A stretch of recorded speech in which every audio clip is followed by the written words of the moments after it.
Nah, jatuh.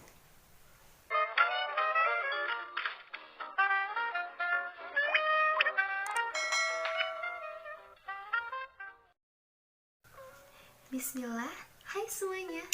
Di video kali ini Gina akan membahas mengenai pandemik di 2020. Tidak lain dan tidak bukan, coronavirus atau virus corona yang menyebabkan COVID-19 atau COVID-19. Sebelum kita fokus membahas mengenai virus corona yang menyebabkan COVID-19, kayaknya akan lebih jelas ketika kita paham mengenai virus maupun tentang coronanya itu sendiri. Virus. Jadi, virus itu apa sih? Virus adalah organisme super kecil yang tersebar dan memiliki jumlah serta jenis yang sangat banyak. Nah, si virus itu sendiri hanya dapat hidup dan berkembang biak ketika ia bisa menumpangi organisme lain. Namun sayangnya, makhluk lain yang ditumpangi virus itu akan mengalami kerugian karena makhluk lain yang ditumpangi oleh si virusnya dapat terinfeksi oleh virus itu sendiri. Kita beranjak membahas mengenai coronanya. Corona. Jadi sebenarnya kenapa sih hal itu diberi istilah corona? Corona itu diambil dari bahasa Latin yang artinya mahkota atau lingkaran cahaya. Istilah itu disesuaikan dengan bentuk virusnya. Menurut WHO, World Health Organization atau Organisasi Kesehatan Dunia, mengatakan bahwasanya virus corona itu bersifat zoonosis, dalam artian ditularkan antara hewan dan manusia. Hewan dan manusia. Oke. Nah, dari sini baru kita bisa beranjak ke pandemik 2020. Yap, virus corona yang menyebabkan COVID-19. Bentar dulu. Sebelum kita membahas lebih lanjut, kita bikin catatan dulu ya. Kalau virus corona adalah nama virusnya. Kalau COVID-19 adalah nama penyakit yang disebabkan oleh virus corona. Pembahasan pertama tentang asal datangnya virus corona yang menyebabkan COVID-19. Asal datangnya virus corona ini diduga berasal dari kelelawar dan ular. Terus, kenapa bisa sampai ke manusia? Sejauh ini diduga bahwa kelelawar ataupun ular yang telah terinfeksi oleh virus corona sempat memiliki kontak yang dekat dengan manusia. Kontak yang dekat.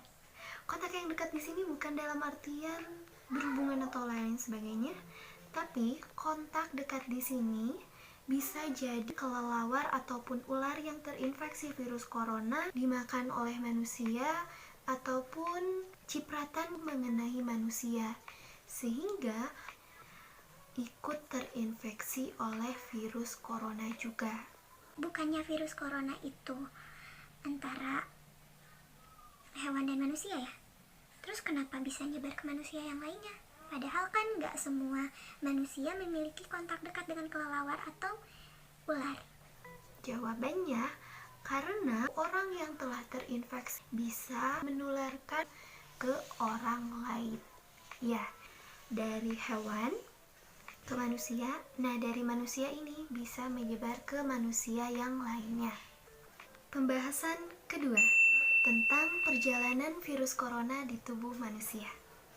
Pembahasan kedua ini Gina ambil dari catatan pengalaman salah satu dokter umum di Inggris yang bernama Claire Gerada. Dia dinyatakan positif COVID-19 dan alhamdulillahnya saat ini ia dinyatakan pulih sepenuhnya.